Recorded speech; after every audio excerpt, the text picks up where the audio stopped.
Bonjour à tous et bienvenue sur Rare à l'écoute, le podcast dédié aux maladies rares.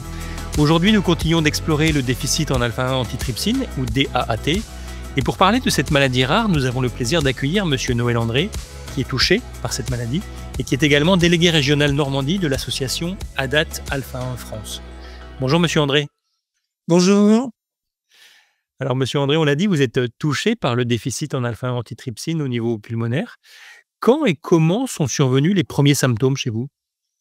J'avais une trentaine d'années en 1987, en promenant mon chien un matin d'hiver très froid et très humide, j'ai ressenti une gêne, un essoufflement, que je n'avais pas avant. Ça a disparu, assez rapidement en rentrant chez moi. Par contre, ça s'est reproduit, plusieurs fois, dans les mois qui ont suivi et là, j'ai consulté mon médecin traitant qui m'a dit: «Bah, que vous faites de l'asthme, tout simplement». Donc, vu votre âge et vous avez fumé, donc c'est un peu normal. Votre médecin traitant et votre pneumologue également? Alors au tout début, non, simplement le médecin traitant.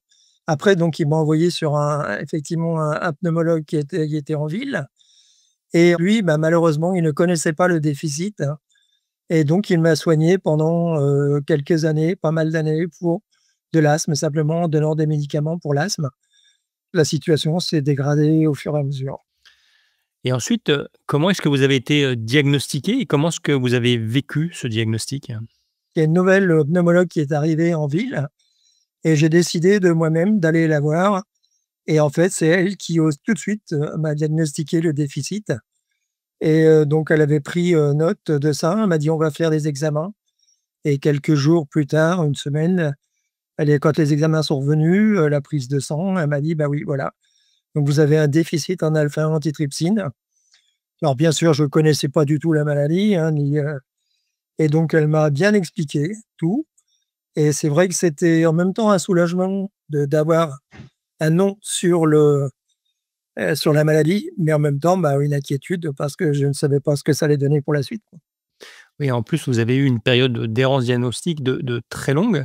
Aujourd'hui, comment est-ce que s'organise votre prise en charge?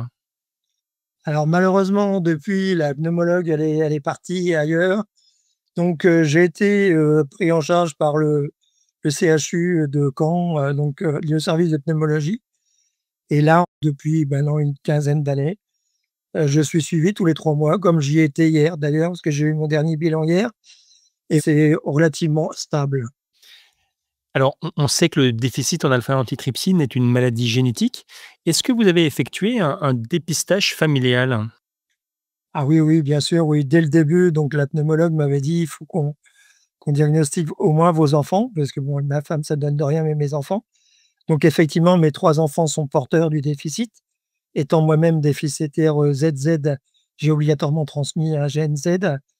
Donc ils sont déficitaires, mais en fait, ils n'ont pas de symptômes parce que, bah, déjà, ils étaient relativement jeunes et ça a permis d'éviter qu'ils se dégradent leurs poumons. J'imagine qu'ils ont aussi, évité les facteurs déclencheurs. Eh oui, tout à fait. Bah, le tabac en premier lieu, ça, c'était important.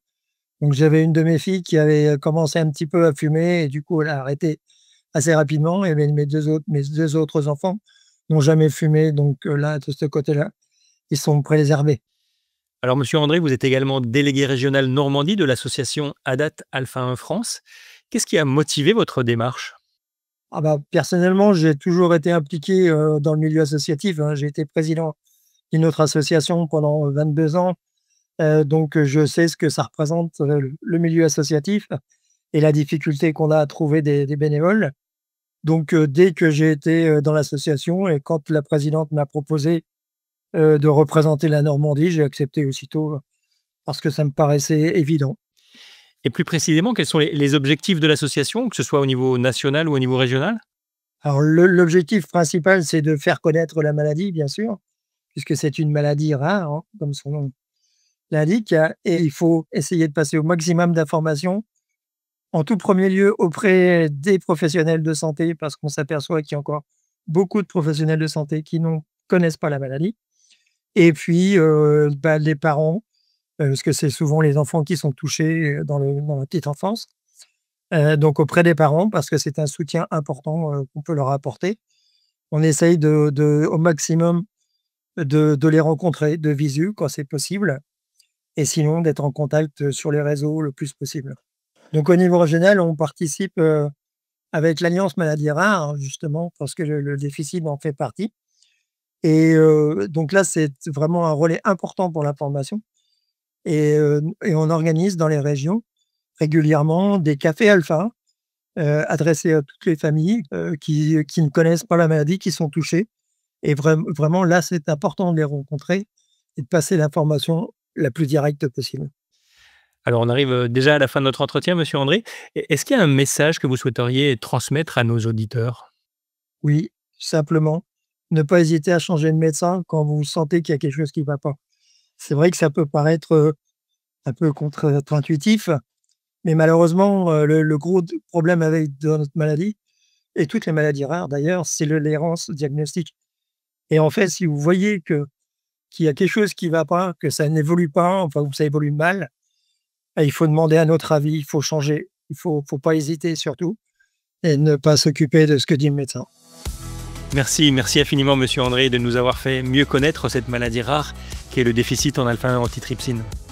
Si vous désirez aller plus loin dans la connaissance de cette pathologie, nous vous donnons rendez-vous sur notre compte Instagram Rare à l'écoute ou notre site internet www.rarealécoute.com où de nombreuses informations sont à votre disposition et où vous pourrez retrouver les précédents épisodes qui sont consacrés à cette maladie.